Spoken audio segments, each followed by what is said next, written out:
जी की गारंटी की गाड़ी है। मोदी जी की गारंटी की गाड़ी का मतलब गारंटी के भी पूरा होने की गारंटी।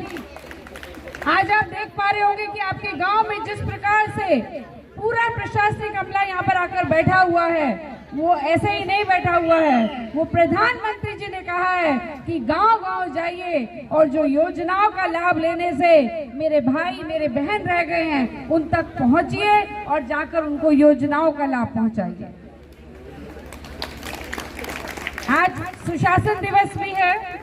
आपने देखा होगा कि हमने यहाँ पर आकर सबसे पहले अपनी श्रद्धांजलि दी हमारे पूर्व प्रधानमंत्री अटल बिहारी वाजपेयी जी को, जो जन नेता भी रहे हैं और साथ के साथ उनकी विचारधारा पर भारतीय जनता पार्टी चलती है, उनको मैं नमन करती हूँ।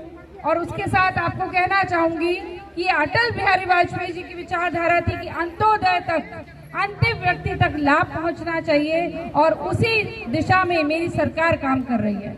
अगर मैं केंद्र सरकार में बात करूं तो प्रधानमंत्री जी कभी भी कड़े फैसलों को और बड़े फैसलों को लेने में हिचके नहीं है। चाहे पाकिस्तान को मुंह तोड़ जवाब देने की बात हो या फिर कोई अगर बड़ा फैसला लेना है, धारा 370 को खत्म करने की बात हो, महिलाओं को आरक्षण देने की बात हो, या फिर मैं कहूं कि ट्रिपल तलाक को खत्म करने की बात हो, ऐसे बड़े फैसले लेने में प्रधानमंत्री जी कभी पीछे नहीं रहे। उसके साथ ही उन्होंने ऐसे फैसले भी लिए जिनके बारे में कोई सोच भी नहीं सकता था। कभी हमने सोचा था कि प्रधानमंत्री मंच पर खड़े होकर बोलेंगे कि मैं इस पूरे अपने भारत में चाहता हूं कि सभी जगह शौचालय बनाए जाए, इज्जत घर बनाए जाए।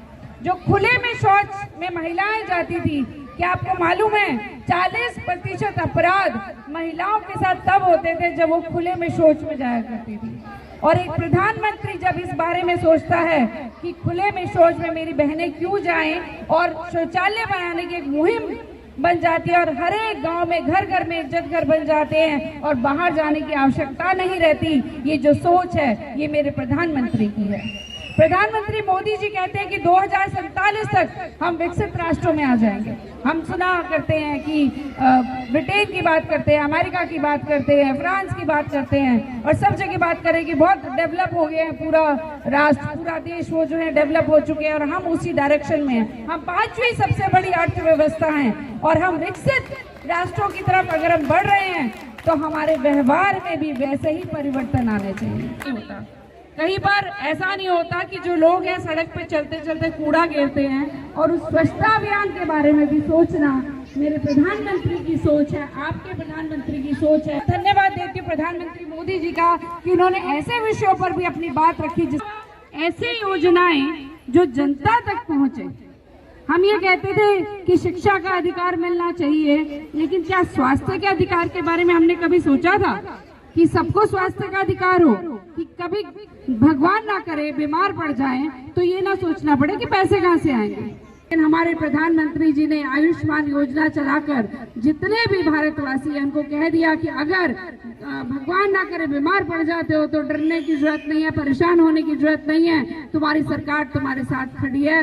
तुम्हारे आयुष्मान कार्ड बने हुए हैं, सीधा जाओ हॉस्पिटल में कार्ड दिखाओ और अपना इलाज करा लो। मेरे पास आज आपके गांव के कुछ लोगों की लिस्ट भी है जिनको आयुष्मान योजना का लाभ पहुंचा है, जिसमें से 11 लोग जो हैं वो 4,30,000 का उन्होंने लाभ लिया है। उसके अलावा 5 लोग और भी हैं जिनको अभी रिसेंटली लाभ मिला है। मैं उनको भी कहूंगी कि यहाँ पर आए और अपने विचार साझा करें, अपने अनुभव साझा करें।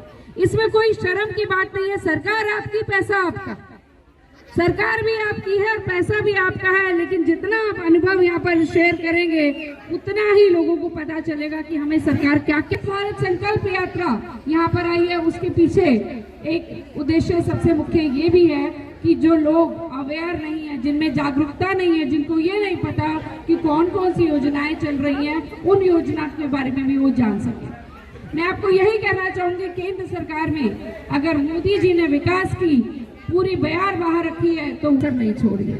अगर आयुष्मान योजना वहाँ पर शुरू होती है तो चिरायु योजना यहाँ पर भी शुरू होती है, हरियाणा में भी शुरू होती है। बिना पर्ची बिना खर्ची नौकरी देने का काम भी मेरी सरकार ने किया। कभी कोई सोच नहीं सकता था कि किसी ने सारे बैठे हैं। मेरे को सबसे ज्यादा भीड़ भी वहीं पे दिखाई दे रही है कि लोग पहुंच रहे हैं कि जो अभी कहीं से लगता है कि किसी योजना में फायदा होने से रह गया है तो उस फायदे को भी ले लें, और ये मुख्य उद्देश्य भी है इस यात्रा का।